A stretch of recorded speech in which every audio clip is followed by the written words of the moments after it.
할렐루야. 예수님 안에서 기쁜 날입니다. 예, 삶이 지치고 힘들고 어려운 가운데 계시다고 오신 분도 계시겠지만 예수님의 은혜, 예수님의 기쁨으로 우리 안에 하나님 여러분 안에 채워주시기를 바랍니다. 네, 우리 성도님들 뵈도 지난 주간에도 뭐 이렇게 척추 수술하신 우리 권사님도 계시고 또 암 선고받은 우리 권사님도 계시고 또 재정적인 어려움으로 여러 가지 다 기도 제목들이 있습니다. 그래서 힘들고 아픈 성도님들 기도 제목을 가지고 기도할 때 너무나 마음이 아프고 또 그런 중에서도 여러분 직장이 있고 또 건강하고 이렇게 살아가신 들 보면 참 다행스럽고 감사하고 그렇습니다. 여러분 평안한 가운데 계신 분들은 더 감사하시고 또 나눌 수 있는 환경에 있는 사람도 나누시고 또 어려운 가운데 계신 분들은 더 기도하시면서 하나님의 힘을 얻으시고 피할 길을 하나 열어주시기를 소망합니다. 할렐루야. 하나님은 함께 하시고 계신 것을 여러분 꼭 믿으시고 주님 손 붙잡고 기도하고 승리하시기 바랍니다.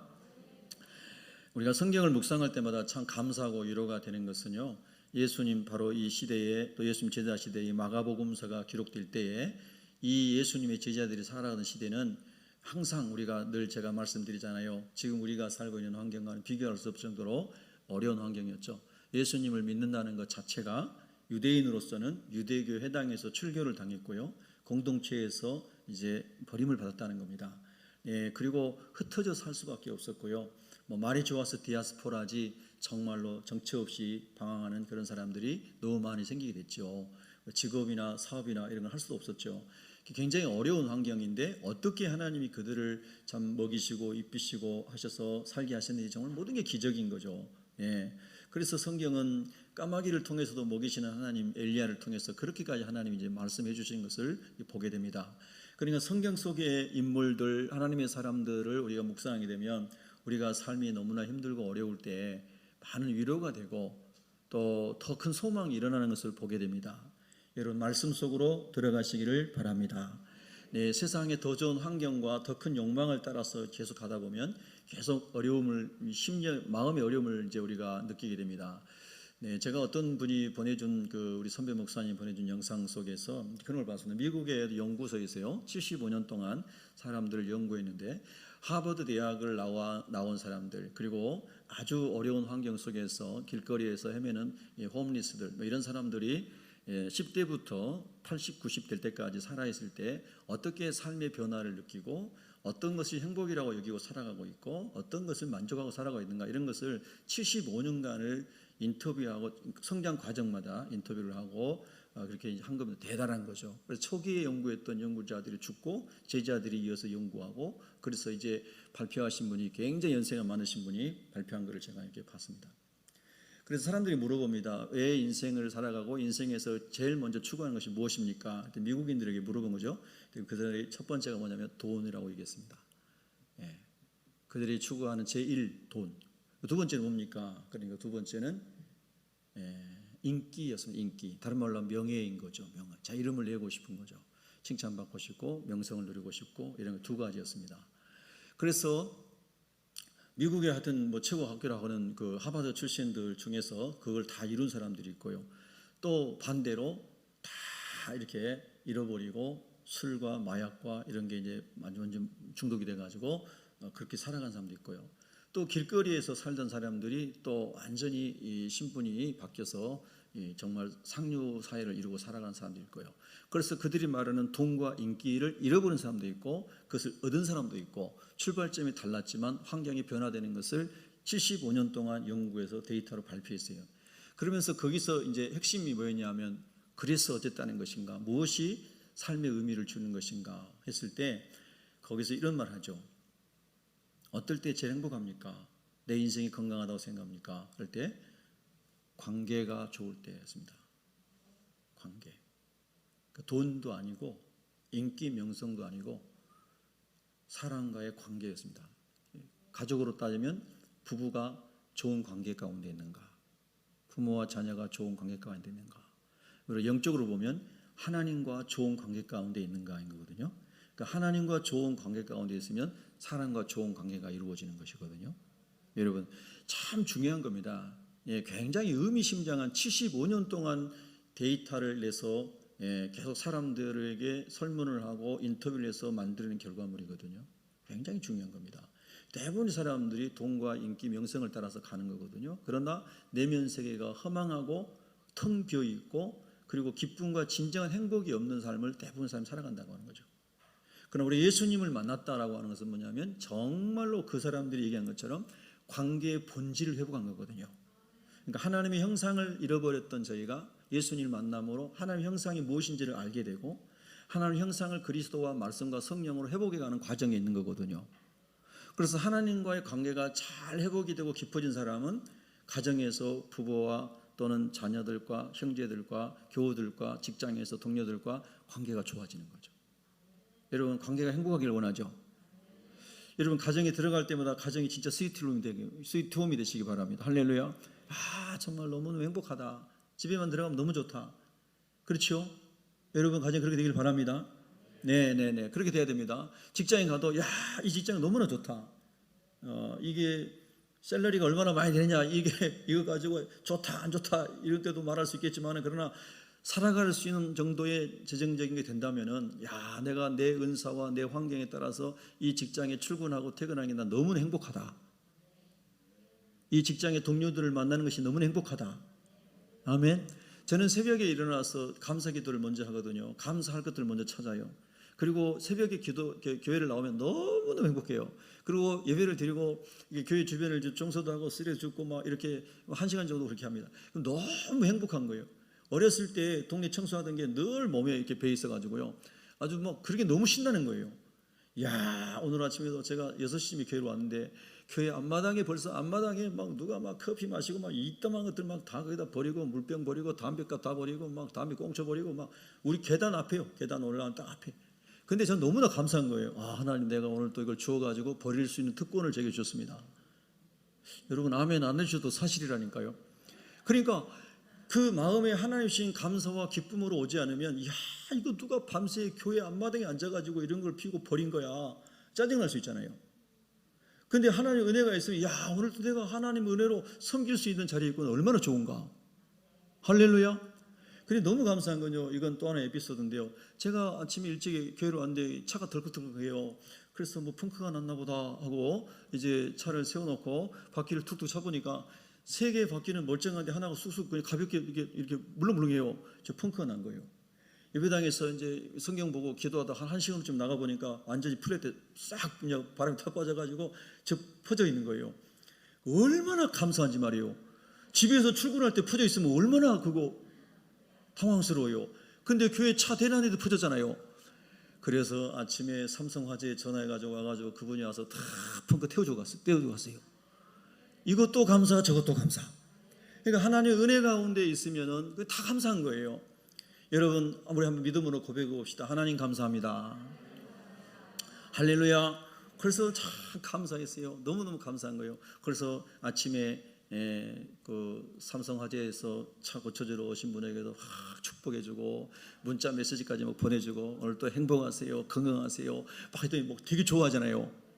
할렐루야. 여러분 참 우리가 하나님 은혜로 살면은 하나님이 자꾸 저와 여러분에게 새로운 희망, 소망, 감사, 기쁨 이런 걸 주신 줄로 믿습니다. 그러니까 어려움 중에도 감사한 것을 찾으시기 바랍니다. 감사를 선택하시기 바랍니다. 할렐루야. 자, 오늘 마가복음 2번째 묵상입니다. 첫 번째 우리가 유앙겔리온 복음, 좋은 소식, 기쁜 소식에 대해서 지난주에 묵상했잖아요. 그 기쁜 소식이 예수님이 그리스도이십니다. 예수 그리스도 이것이 복음의 실체입니다. 할렐루야. 그런데 예수님이 메시아 되신 거, 구원자 되신 거, 예수님께서 하나님이신 거 이거를 이제 갈릴리 쪽에 가가지고 여기 갈릴리 호수거든요. 여기 갈릴리 호수. 여기 겨자나무 이렇게 노랗게 되는 게 겨자나무들이에요. 겨자나무들. 이런 데 다니면서 예수님께서 다니시면서 이제 하나님 나라를 전하시고 선포하시고 치료하시고 이 삼중 사역을 하셨어요.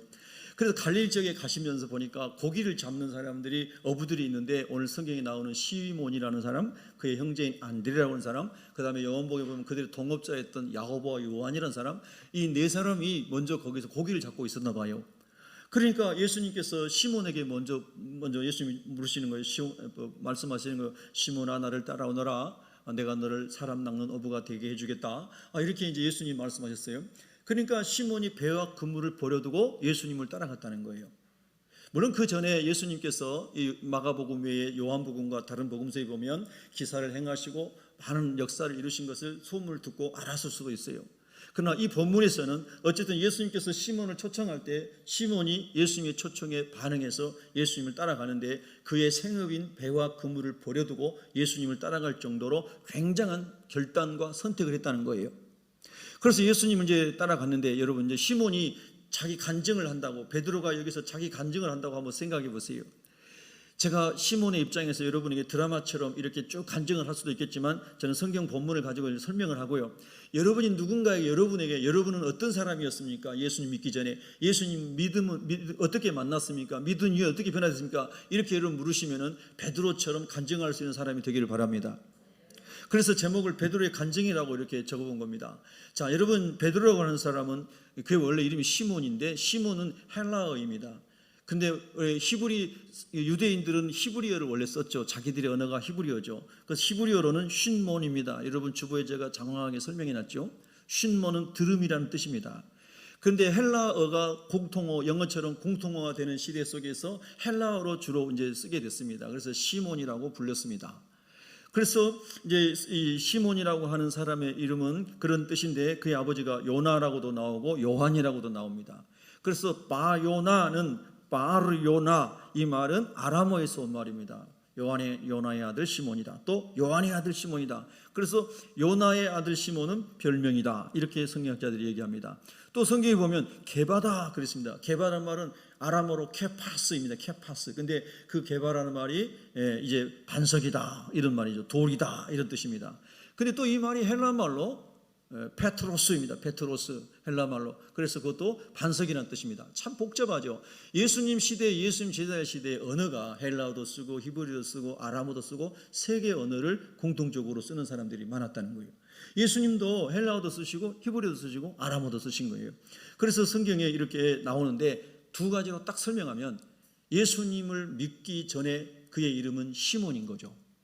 그리고 예수님을 만난 다음에 예수님이 그에게 주신 새 이름은 베드로예요.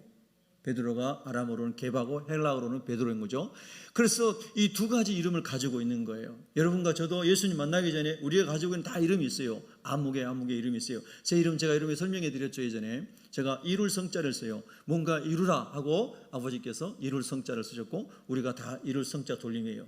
그런데 제 기자는 구스록변에 임금왕이라고도 하고 구스록이라고 다 쓸 수 있습니다. 구스록변에 기이할 기자예요. 기이할 기자는 우리가 흔히 한글로 추자 비슷하게 써가지고 안에 입구자가 있는 겁니다. 그런데 그거를 아버지께서 설명해 주시지 않고 일찍 돌아가셨는데 제가 혼자 제 한문 이름을 해석해 본 거예요. 아, 기이한 것, 구슬처럼 보배처럼 기이한 것을 이루라는 뜻이구나. 근데 그게 뭘까? 성경에 보면 기묘자요, 모사요, 전능하신 하나님이요, 보배로 믿음의 근원이신 예수님이 기이하신 분이잖아요. 왕이시잖아요.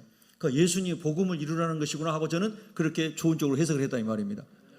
그러니까 여러분도 여러분의 이름이 다 있으신데 대부분 부모님과 여러분의 조상들이 이름을 지어주실 때 땅에서 잘 되라고 의미를 지어서 이름을 지어주죠. 그렇죠. 그런데 예수님께서는 베드로에게 시몬에게 이제 하나님의 뜻을 위해서 하나님 나라에서 그 영혼이 잘 되는 이름을 지어준 것이 베드로, 페트로스라는 이름이에요. 여러분과 저에게 예수 믿은 다음에 하나님께서 우리에게 다 이름을 지어주세요. 서구 로마 캐톨릭 같은 경우는 안드레아니 뭐니 하나 이름을 다 이렇게 따로따로 이렇게 영세 받고 나서 이렇게 붙여주지만 우리는 그런 이름이 아니고 우리는 그리스도인이라고 하는 이름을 주신 거예요. 하나님의 자녀라는 이름을 주신 거예요. 성도라는 이름을 주신 거예요. 할렐루야. 그래서 여러분 참 우리는 다 놀라운 이 하나님 안에서 예수님 안에서 주신 새 이름을 가지고 있는 거거든요. 그리스도의 신부요 성도요 그리스도인이요 하나님의 자녀된 저와 여러분이 된 줄로 믿으십니까? 할렐루야. 그래서 시몬의 이름 베드로의 이름을 우리가 이렇게 두 가지로 설명을 해볼 수 있어요. 자 여러분 그런데 시몬이라는 사람이 이제 자기 간증을 한다고 생각해 보세요. 저는요 베세다 출신입니다. 베스사이다라고 하는 말인데 베세다, 나는 베세다 사람인데요 어부들의 마을, 어부들의 집이라는 뜻입니다. 베세다가. 그래서 나는 거기서 태어났습니다. 그런데 나중에 가버나움으로 가서 가버나움에서 고기 잡으러 하게 되었습니다. 베세다는 오른쪽에 있고 가버나움은 왼쪽에 있습니다. 갈릴리 포스의 북쪽에 있죠. 여러분 주부에 지도를 지도드렸죠.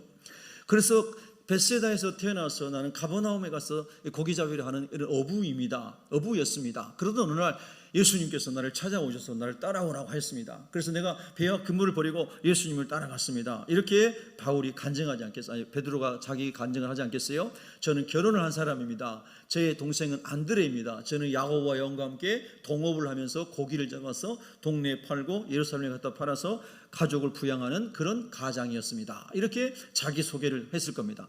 여러분과 저도 나는 산골 출신입니다. 어촌 출신입니다. 도시 출신입니다. 그리고 나는 직업이 이것이었습니다. 여기까지 공부했습니다. 나는 이런 사람입니다. 라고 누구에게 예수님 믿기 전에 나를, 내 정체성을 소개할 수 있겠죠. 그렇지 않겠습니까? 그래서 이제 베드로가 그렇게 자기 이야기를 하는 것을 우리가 생각해 볼 수 있습니다. 자, 그러면서 더 나아가서 성경 속에서 베드로는 어떤 기질을 가지고 있는 사람이었는가를 볼 수가 있습니다. 자, 여러분 주부에 제가 올려드린 것처럼 마태복음 14장 28절에 보면 베드로가 충동적이고 또 때로는 겁이 많은 사람이었다는 것을 알 수가 있습니다. 예수님께서 오병이어 기적을 행하신 다음에 제자들을 먼저 갈릴리 호수의 배를 타고 건너편으로 건너가게 하시고 예수님은 산에서 기도를 하셨습니다.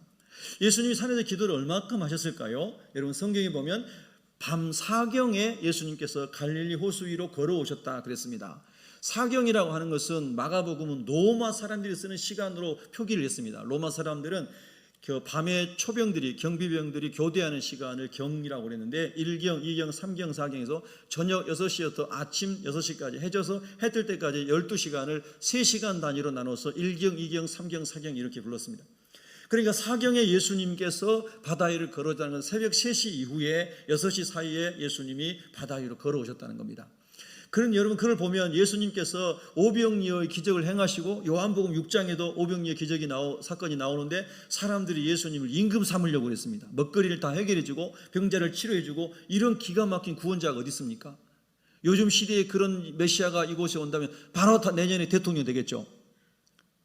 예, 그래서 사람들이 예수님을 임금 삼으려고 했습니다. 그러나 예수님은 먹을 것만 해결해 오신 게 아니고 우리의 죄의 문제를 해결하고 우리를 구원해서 천국에 데려가기 위해서 주님이 속죄 제물이 되기 위해서 오셨잖아요. 할렐루야. 그래서 예수님께서 하나님이신 것을 증거하기 위해서 오병이어 기적도 일으키시고 죽은 자도 살리시고 못 고치는 불치병인 문둥병도 고치셨지만은 그러나 그것 자체를 위해서 오신 분은 아니다 이 말입니다. 그래서 우리 예수님께서 이제 임금 삼으려고 할 때에 예수님께서 이제 사람들을 다 물리치시고 산에 올라가서 기도하셨습니다. 물론 갈릴리 주변의 그 산은 조그만 들판의 산이다 이렇게 생각하시면 됩니다. 거기서 기도를 하셨는데 밤 사경에 바다 위로 오셨으니까 예수님이 새벽까지 기도하셨다는 거예요.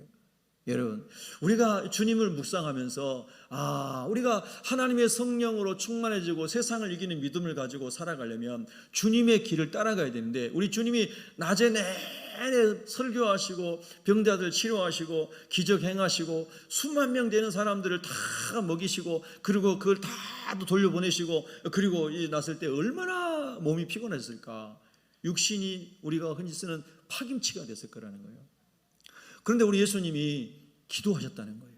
여러분 삶이 지치고 힘들어도 기도를 멈추면 안 됩니다. 기도를 멈추면 믿음이 쇠약해지고요. 기도를 멈추면 은혜가 식어지고요. 기도가 멈추면 우리 영이 죽어가는 거예요.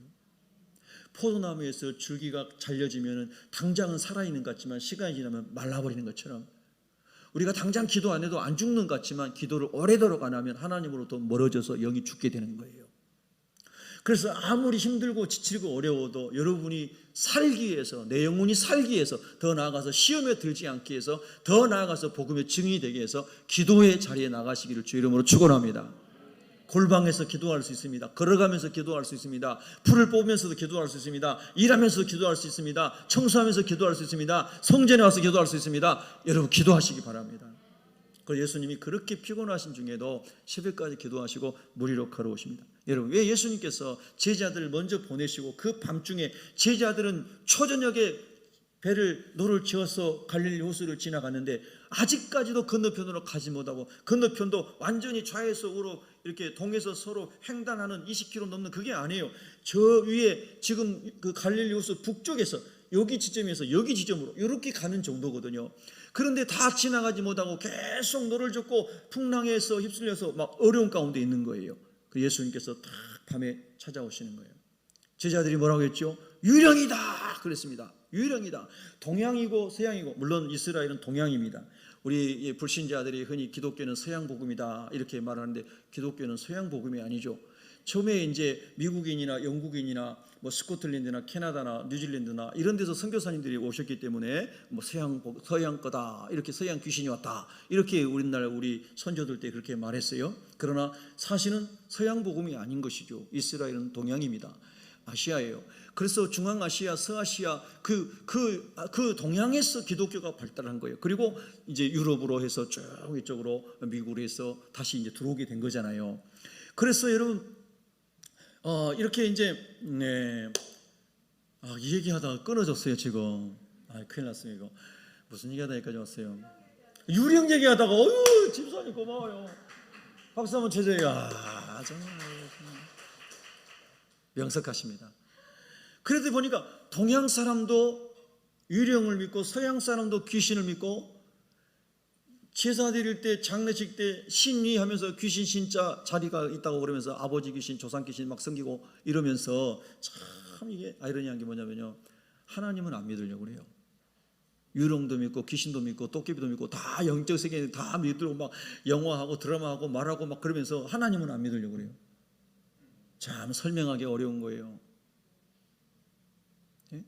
사람이 본래 하나님으로부터 온 영을 가지고 있기 때문에 하나님과 관계가 끊어져서도 영적인 본능이 있거든요.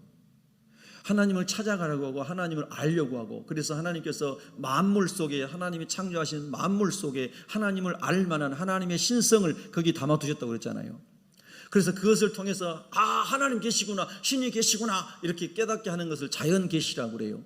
하나님을 열어서 보여주시는 계시라고 그러는데, 만물 속에, 위대함 속에, 광활함 속에, 우주 속에, 저 그랜드 캐년 속에 신이 아니면 할 수 없는 이 DNA의 인간의 신비 속에 신이 아니면 할 수 없는, 우연히 어떻게 이런 DNA가 만들어졌겠는가?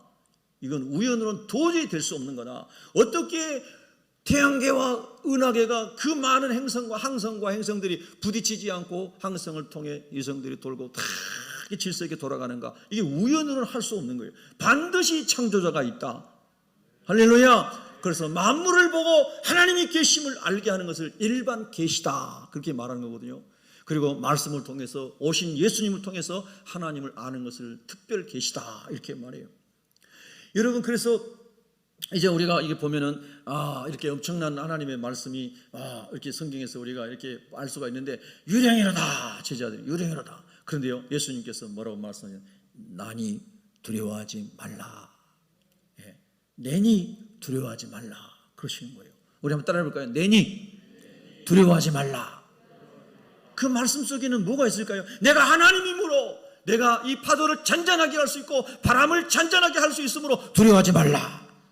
여러분, 우리 영혼의 파도가 일어날 때, 근심과 걱정과 염려가 막 갑자기 밀려올 때, 여러분 안에 주님이 계심을 기억하십시오.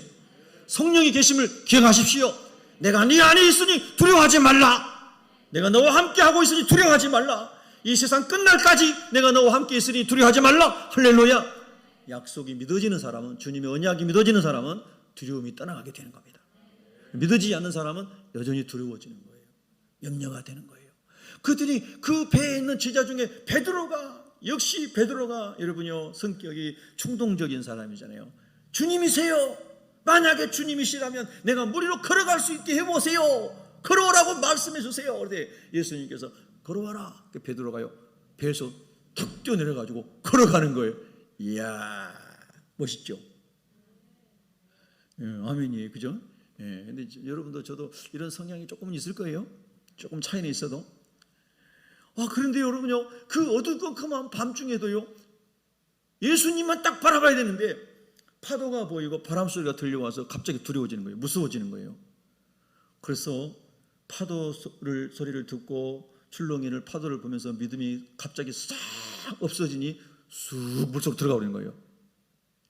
여러분과 제가 하나님 의지하고 신뢰하고 막 찬송할 때 뭐 사막에서도 골짜기에서도 내가 주님과 함께 가면 막 기쁨이 있고 소망이 있습니다. 하나님 감사합니다. 막 춤을 추고 있는데 갑자기 믿음이 싹 사라지니까 그렇게 막 힘들고 고독하고 막 죽고 싶고 막 이게 뭐지 막 하면서 이렇게 되는 거예요.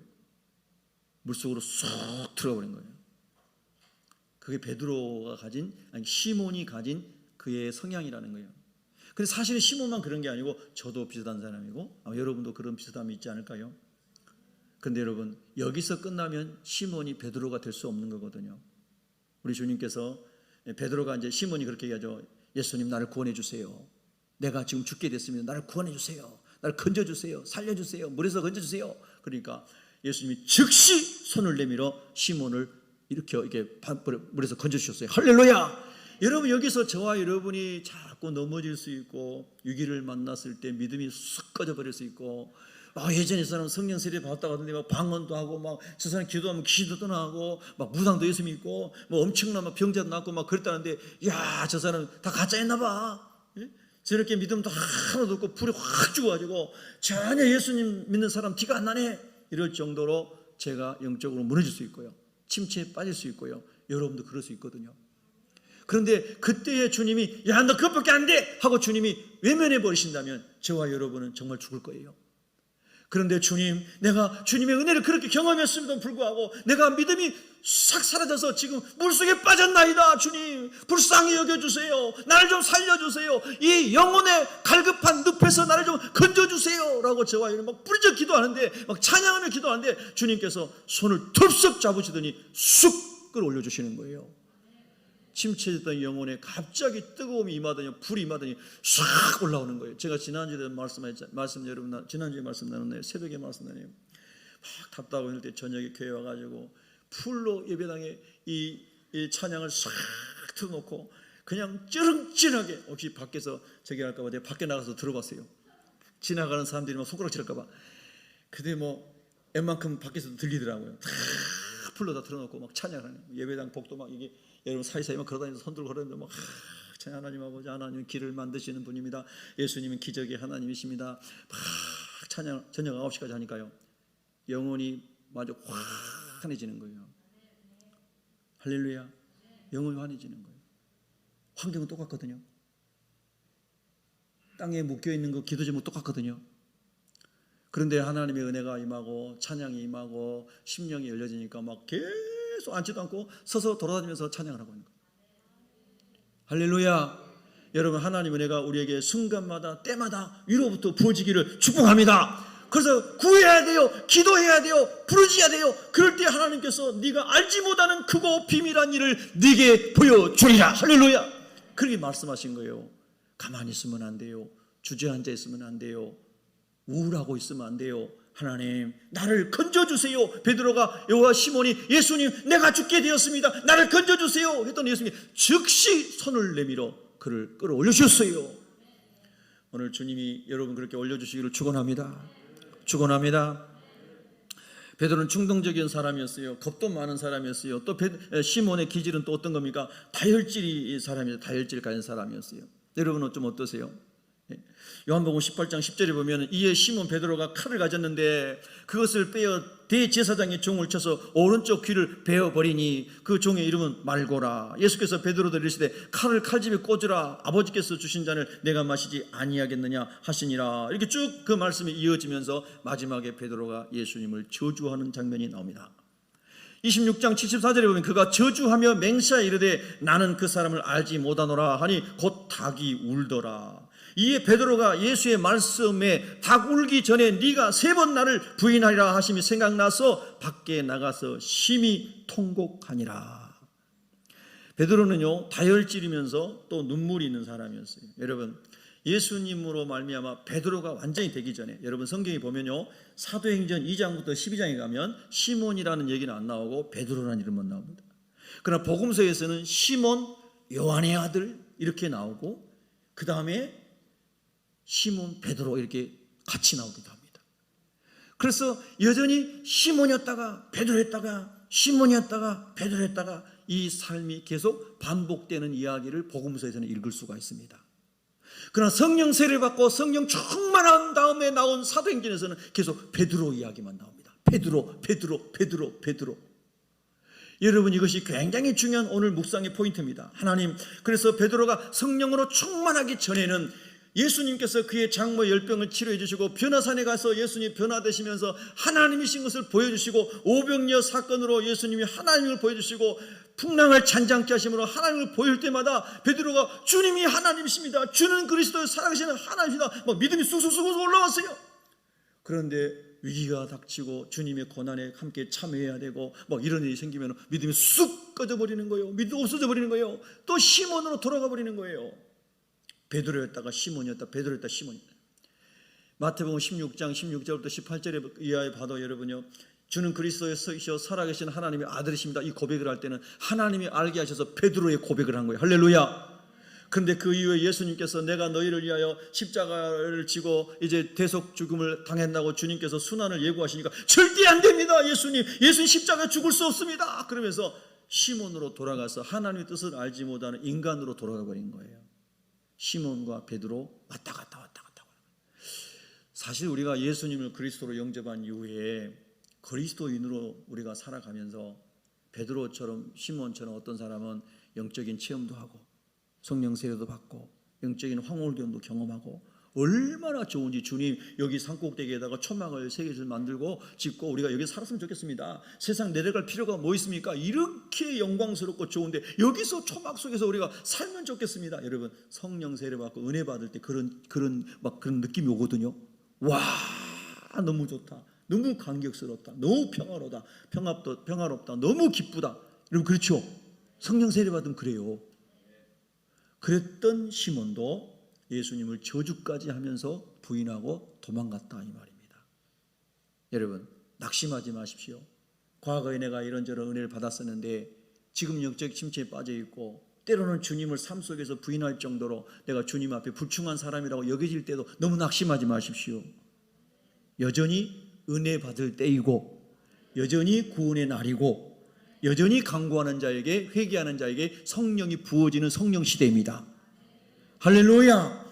그래서 여러분요, 시몬과 베드로가 복음서에서는 계속 이렇게 왔다 갔다 하면서 나오는 이유가 그런 것이다, 저는 그렇게 생각을 합니다. 그래서 시몬이 아직 성령으로 충만하기 전에는 예수님을 여전히 따라다니고 있고 3년 동안 따라다니고 예수님부터 긍휼과 용서 이런 걸 배웠지만은 여전히 칼을 차고 다녔습니다. 그래서 예수님을 잡으러 온 사람들을 죽이려고 칼을 차고 있다가 대제사장의 종의 말고의 오른쪽 귀를 잘라버렸습니다. 이게 너무 칼질을 잘해서 귀만 자른 건지 고기 잡아다 한 사람이라 칼질을 못해서 귀를 자른 건지 잘 모르겠어요. 어쨌든 간에 귀를 잘랐어요. 그래서 예수님께서 칼을 많으니까 네 칼을 칼집에 꽂으라 그러면서 예수님께서 이제 내가 스스로 이제 잡혀간다, 내가 스스로 나를 버리노라 그러면서 예수님이 체포당해서 이제 가시는 거예요.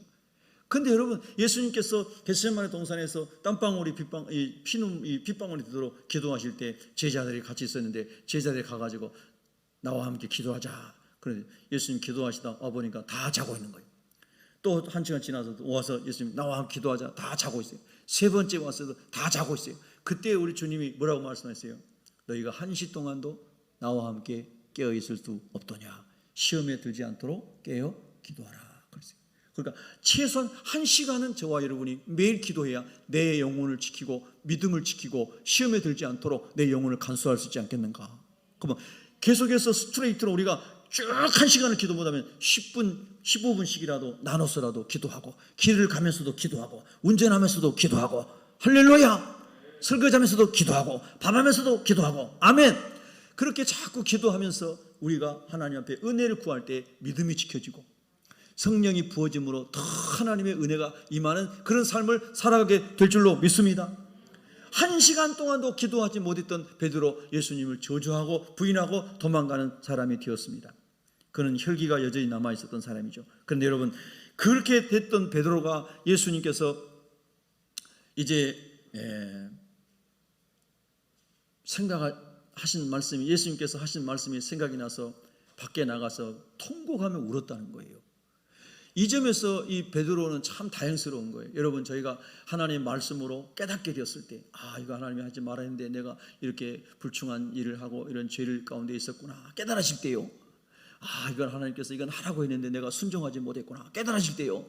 우리가 열린 마음이 있어서 부드러운 마음이 있어서 눈물이 있는 마음이 있어서 가슴을 찌고 회개하고 주님 용서해 주세요, 주님 제가 회개합니다. 주님께로 돌아갑니다. 순종하는 삶을 살겠습니다. 버릴 것 버리고 끊을 것 끊고 주님 원하시는 거 붙잡고 살아가겠습니다. 이렇게 심령이 움직이고 열려져서 눈물이 나고 기도하고 회개할 수 있고 하나님을 찾을 수 있는 그 사람이 은혜 받을 수 있는 사람이에요. 여러분, 요즘 사람들은 감동이 없는 사람이다, 눈물이 없는 사람이다, 이런 말을 많이 하잖아요. 성경에 나온 대로 말세의 사람들은 무정하고 무자비하다고 그랬는데 딱 그대로인 거예요. 그래서 가정에도 웃음꽃이 피고 때로는 감동이 오면 울기도 하고 웃기도 하고 막 이런 우리의 감정이 하나님 안에서 풍성해야 되는데 이게 다 무정하고 무자비한 시대를 갖고 있는 거예요. 내가 죄를 지었어도 하나님의 말씀이 막 불같이 쏟아져도 화살같이 날아와도 전혀 깨닫지 못하고 느끼지 못하는 이 화인 맞은 양심처럼 돼버린 사람들도 많이 있다 이 말이에요.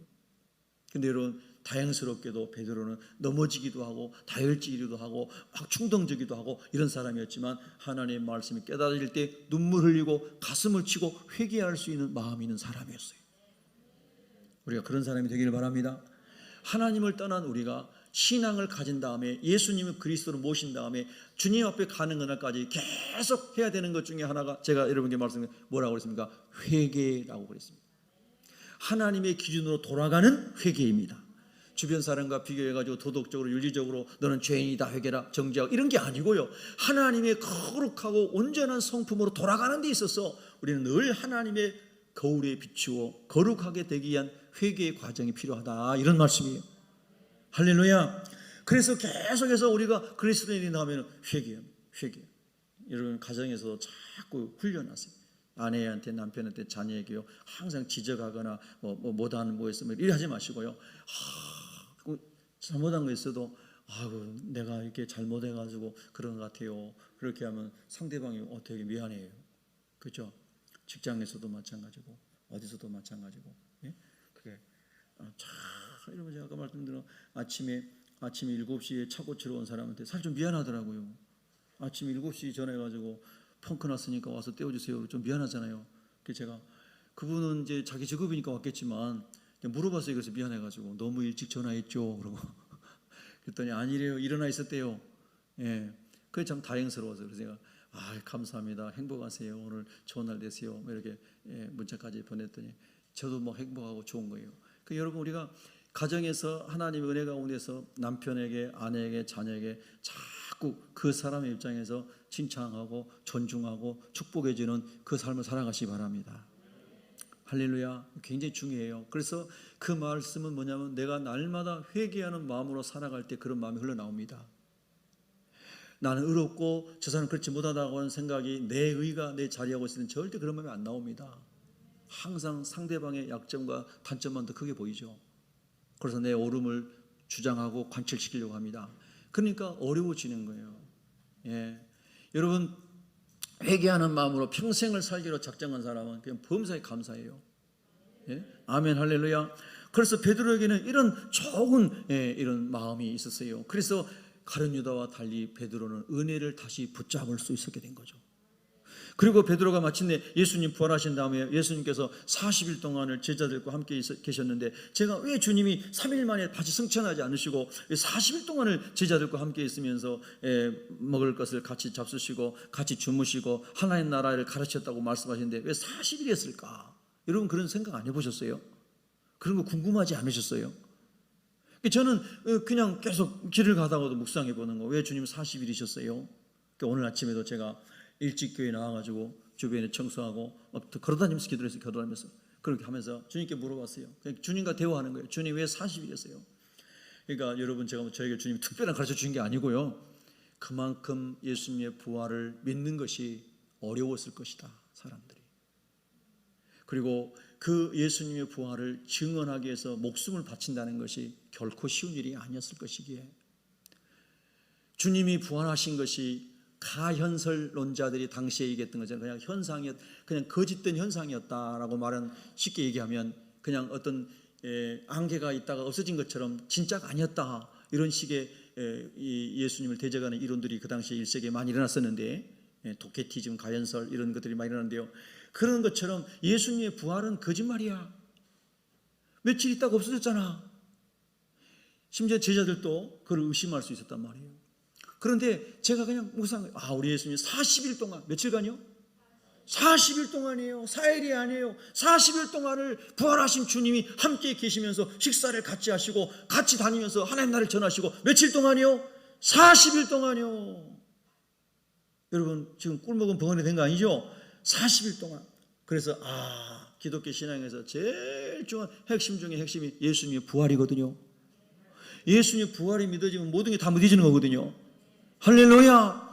그런데 그 부활이 그렇게 중요하게 예수님이 40일 동안을 승천하시기 전에 제자들과 함께 있으면서 하나님 나라를 계속 전하는 것이었구나. 그런 생각이 들었어요. 그러면서 주님 말씀하신 거예요. 내가 이제 너희를 떠나서 하나님 나라로 올라가야 되는데 너희가 아버지께서 약속하신 성령이 오시도록 기도해라. 그렇게 주님이 유언 같은 말씀하셨어요. 성령을 받으면 온 예루살렘과 유대와 사마리아 땅까지 해서 예수 그리스도의 복음의 증이 된다. 이렇게 말씀하시면서 성령을 받아라 그러신 거거든요.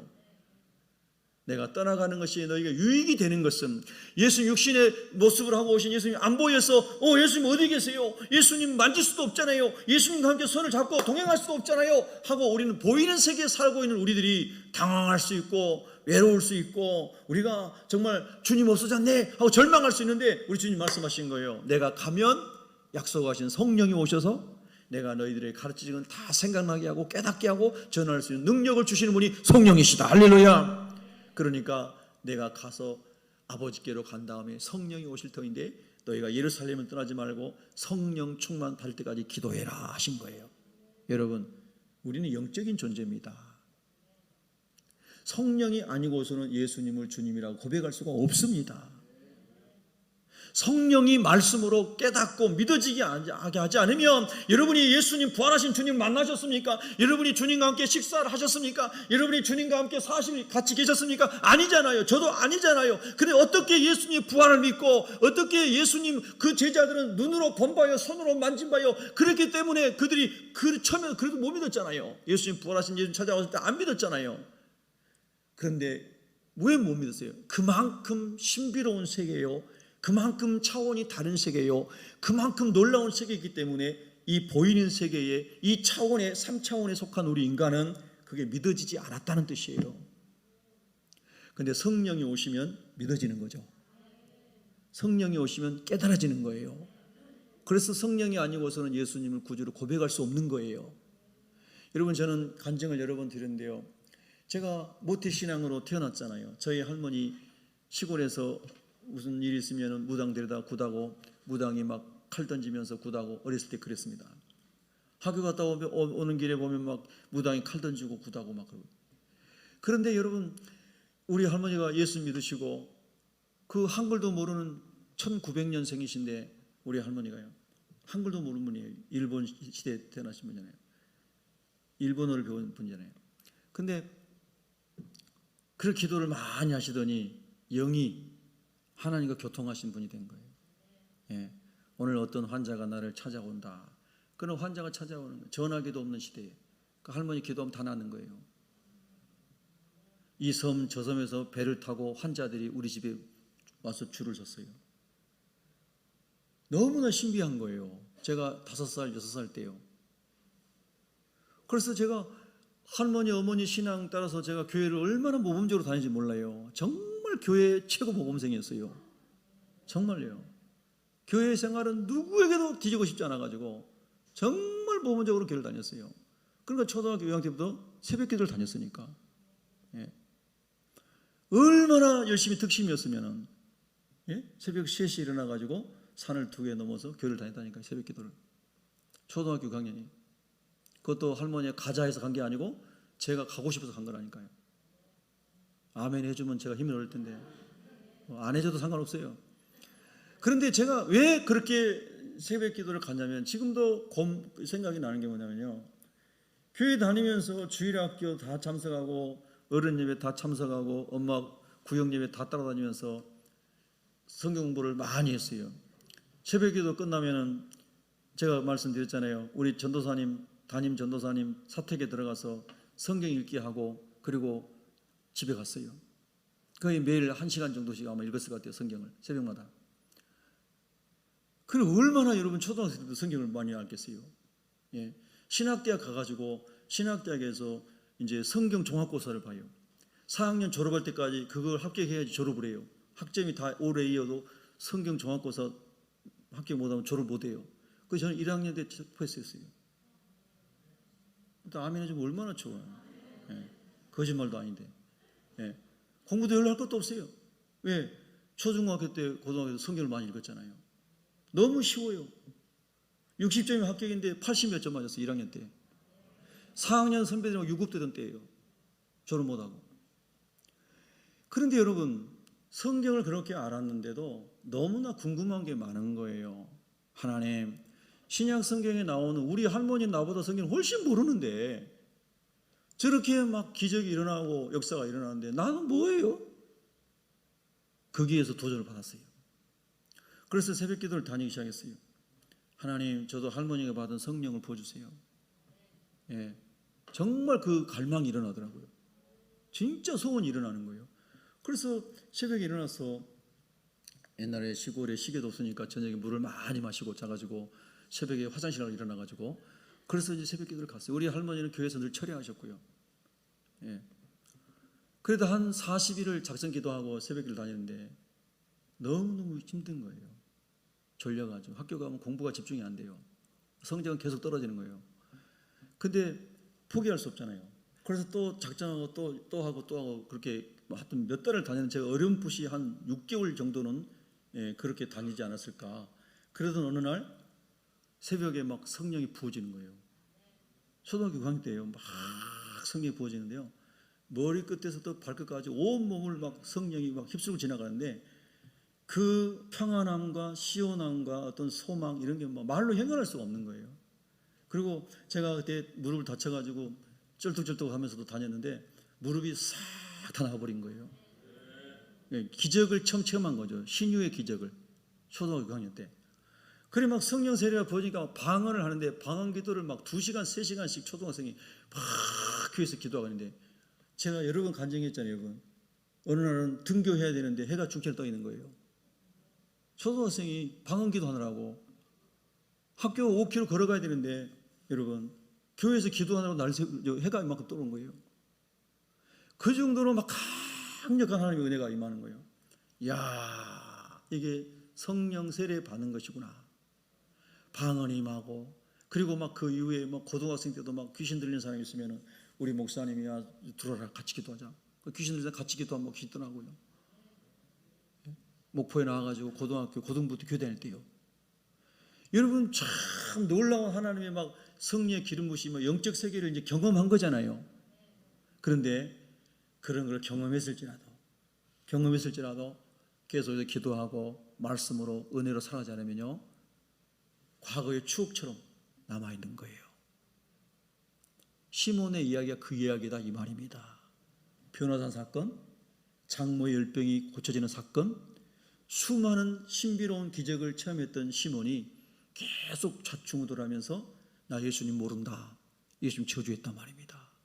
그런데 성령 세례 받고 나서는 사거리에 나가서 예수님을 전하는데 얼마나 담대해졌는지요. 저는 어렸을 때요 학생 때 이렇게 성경을 읽을 때 그 대목에서 막 너무 가슴이 뜨거워지는 거예요. 무슨 말씀이냐면요, 내가 사람을 기쁘게 하랴 하나님을 기쁘게 하랴. 옛날 시몬 같으면 할 수 없는 말이에요. 막 매를 맞고 감옥에 갇히고 막 수많은 고난을 당하는데요, 그 많은 사람들이 이 베드로를 막 우겨싸고 막 비난하고 막 죽이려고 하는 이런 상황 속에서요 그거 하는 말이잖아요. 복음을 전하면서 예수의 부활을 전하면서요, 내가 사람을 기쁘게 하랴 하나님을 기쁘시게 하랴. 할렐루야. 그러면서 담대하게 예수님 부활을 친 거예요. 그리고 로마에 가서 네로 황제 시대에 그가 순교를 하잖아요. 십자가에서 거꾸로 매달려서 순교를 해요. 여러분 그 정말 인간적으로 나약했던 시몬이 성령의 충만한 세례를 받고 담대해지고 부활에 대한 확신이 절대 흔들릴 수 없는 확신이 그 영혼을 완전히 송두째 사로잡아 버린 거예요. 제가 이 반석이라는 말씀을 생각하는데 아침에 갑자기 저 설악산 울산바위가 생각이 나더라고요. 미시령을 넘어가려고 저쪽에 보면 울산바위가 쫙 이렇게 펼쳐져 있잖아요. 추운 겨울에도 흔들림 없이 그 자리에 있어요. 여기 가까이 서울의 북한산에는 인수봉이 쫙 거대한 바위 덩어리가 있잖아요. 여러분, 그런 것처럼 시몬이 변하여 베드로가 된 거예요. 반석이 된 거예요. 부활에 대한 확신, 성령에 대한 체험, 하나님 나라에 대한 확신, 이것이 가득해서 담대하게 말하는데 누구도 베드로를 흔들지 못하는 거예요. 우리 예수님 그래서 마태복음에서 말씀하죠. 베드로야, 내가 이 반석 위에 교회를 세우리니 음부의 권세가, 즉 사망의 권세가 이기지 못하리라. 너가 순교해도 그 믿음을 지키고 부활을 전하게 될 것이다. 할렐루야. 놀라운 거예요. 여러분, 예수님은 어제나 오늘나 영원토록 변함이 없으십니다. 오늘도 저와 여러분이 예수님을 갈망하고 하나님의 성령을 부어주세요. 말씀을 읽을 때 성령을 부어주세요. 계속 사모하고 기도하면 동일한 은혜가 부어지게 될 줄로 믿습니다. 그래서 세상을 이기게 될 것이고 환경을 이기게 될 것이고 마침내 주님의 사명을 감당하고 주님 앞에 서는 여러분 모두가 되기를 예수 이름으로 축원합니다. 기도하겠습니다.